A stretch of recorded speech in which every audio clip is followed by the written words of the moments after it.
Hey guys, welcome. Finn's Garage here. My name is Rich, owner of the garage. Wanted to bring you some content. I think there's a lot of content on YouTube, but this one thing that I want to talk about today, you don't really see a lot of content online. You don't hear a lot of people talk about it. It's very critical to your primary. And what I'm talking about is your primary clutch to sprocket alignment.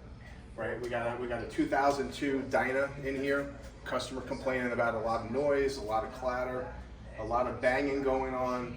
So basically stripped it all down, found out that the entire clutch assembly, the gears, all the teeth were kind of chewed up. There was a lot of wear, a lot of excessive wear and damage to there. So we ordered a brand new clutch assembly, ordered a brand new comp sprocket.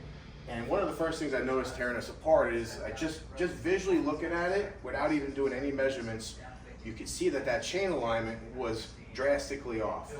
So when I pulled the comp sprocket off, right away I noticed the wrong spacer was installed. I don't know the history of the bike. Again, it's a 2002, many, 23 years old. Who knows who's been in here? First thing I noticed, there was a big 120 thousandths in spacer that sits on the face of the rotor, and it also sits behind the comp sprocket, the shaft extension. Right away I knew this was the wrong spacer. The stock spacer on these bikes can range from 20 thousandths up to 70 thousandths. Ideally, you want around 20 to 30 thousandths of a spacer on that sprocket to kind of set that depth. The clutch basket, the clutch assembly, this is fixed, right? This is going to mount on your transmission sprocket. This is fixed. This is not adjustable. So wherever this is, you need to mount this up, get your sprocket on there, on your crankshaft, and this is what's the critical alignment. Whether or not it's off here, it needs to be dead center. This measurement is very critical, and we're not talking inches, we're talking thousandths of an inch.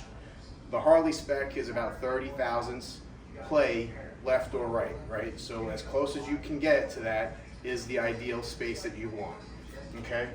This is where you make your adjustment. This is fixed, this is adjustment. So the bigger spacer, the 120 thousandth spacer that was installed on here, was pushing the sprocket way out. Put a lot of strain on that chain, put a lot of excess wear on both gears. The smaller the spacer, the more you bring in the sprocket this size. So we're gonna set it up correctly. We're gonna do some measurements. I'll show you how to measure it and basically how to get that within spec. And then your primary chain will be perfectly aligned, eliminate all that noise, all that excessive wear and stuff like that. So stay tuned. Let me get this on the bike. Let me get the chain on there, and I'll come back and show you how to make those measurements. All right, guys. Got the clutch basket installed, got the compensator installed, chains in there.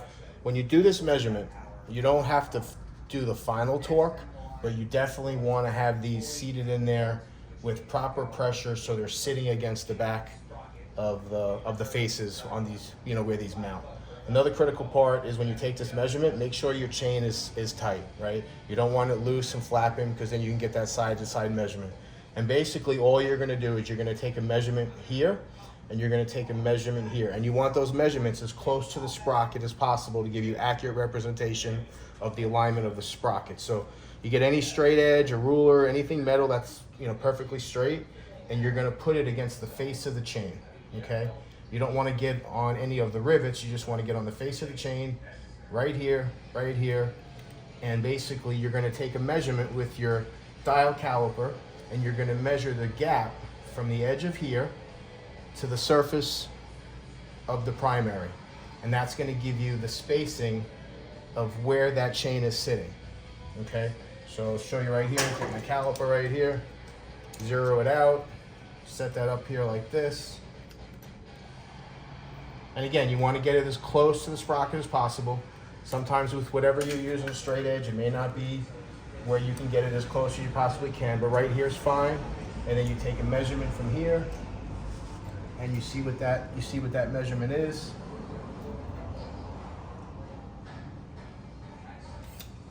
And then you set that reference point, and then you come to the other side right here.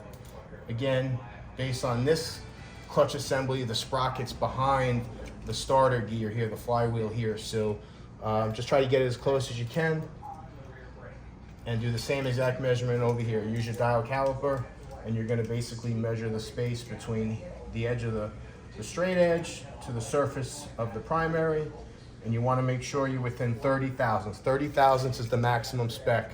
I got a difference of 15 thousandths.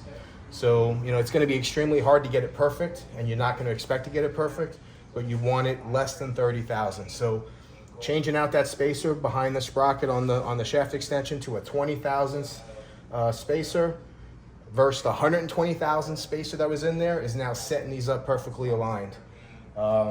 So we're gonna get this back together, start it all up. Everything's all brand new in the primary, brand new jack shaft, tensioner, clutch assembly's brand new, sprocket assembly's brand new. Putting it all back together, get some nice fluid in there, start it up. No more clanging, no more banging. Customer's gonna be extremely happy with this turnout. So again, also, you know, side notes, red Loctite on these bolts and on your clutch hub. Again, this one on this bike, the torque on this one's 150 foot-pounds. This one's 70, 80, so we'll go right in the middle at the 75 foot-pounds. And this one is reverse threaded. Always remember that. So, all right, guys, back here, all back together. Let's give it a start up, see how it sounds. Go from there.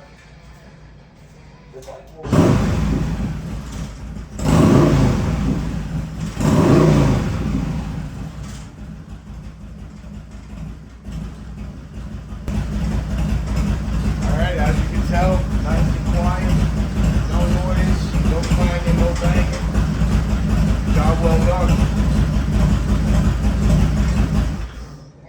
Again, if you like the content, hit me up, hit that subscribe button, like the video, be releasing more content soon. See ya.